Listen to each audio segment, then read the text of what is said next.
These fleeces I'm going to dye in yellow, various yellows, and I'm going to call these golden fleeces. This is kind of fun. I haven't done a total yellow mix of yellows. I'm aiming to have a fleece that is not one unified shade of yellow. These will make it so that it's got splashes of different shades of yellow all over it. The thing with when you're dyeing with any dye powder, it's very toxic. So that's why I have to wear this is a mask that's set up just for any kind of poisonous or toxic dust or powder. These are very concentrated stock solutions. I'm making 6 quarts of dye. Each fleece will need 3 quarts approximately.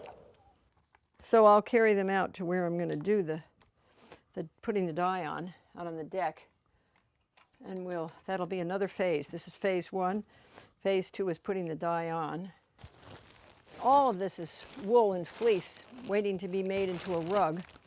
So that's as close as I've gone to yellow, but you can see even there it blends with the pink and it makes a very interesting rug.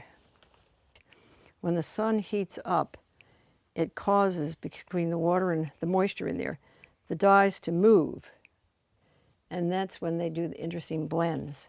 And that's why there's no guarantee what you're going to get is what you might want. It's all a gamble, which is always fun. Next, I'm going to add salt, about 1/2 cup to each one of these pools, and 4 cups of vinegar to each pool. And this will help as it gets into the fleece, and I'll mush it around in it, the fleece to take up the dye. 4 cups of vinegar to each one, and about 1/2 cup of salt. Okay, now I'm ready to put the dyes on.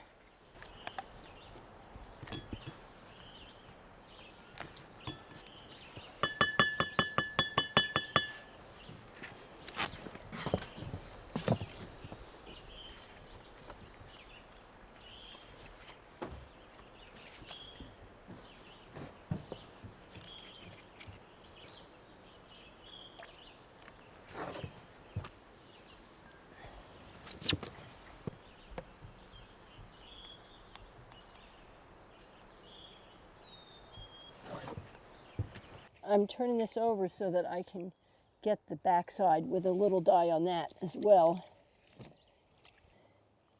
Usually it takes for the dye to set into the wool about a week of nice sun, maybe 2 weeks.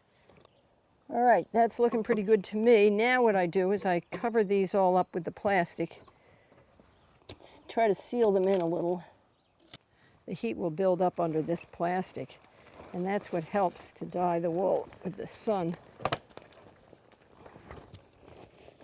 And they have done what I wanted them to do, and that is to take up the dye, and as you can see, there's very little dye in that remaining water. So these fleeces have done their job in the sun. The sun has actually done the job of getting it to blend. So this is a great dyeing job. And this is what I wanted. I did not want them to be totally dyed. It's nice to have parts that are not dyed. It just gives the actual rug, when it's woven, a little more variety in the look. And this will make, I will make this into one of my inlaid rugs. And this came out well too. And that one, for a little variety I have, you'll see it isn't totally golden. It has a little sort of orange yellow in it, which just will give that rug an interesting look. Each one of these fleeces will make one inlaid rug. These are border Leicester fleeces. A border Leicester fleece has what we call a long staple, which means that it's when you spread out the length of a fiber of the fleece, it's long, which makes for a nice spinning. It's fun to spin this. Any fleece is fine if once you know how to spin it. And they all have different uses. The shorter staple fleeces often are used for clothing, wool clothing made into yardage. These fleeces are now completely dyed. They've taken up all the dye and they're ready to be rinsed. And my method of rinsing them, because there's so much of it, is to let them be in a good rain. And we're getting some rain this week, and so hopefully we get 2 or 3 days of rain, and I'll come out and I'll flip them over so I can get them all rinsed. Sometimes it can take, if we have hot sun, after this rinsing through the rain, it can take 2 or 3 days for this to get dry, and then I bag it up and it's ready to weave rugs. This is an example of the type of rug that I'm going to weave with the golden fleece.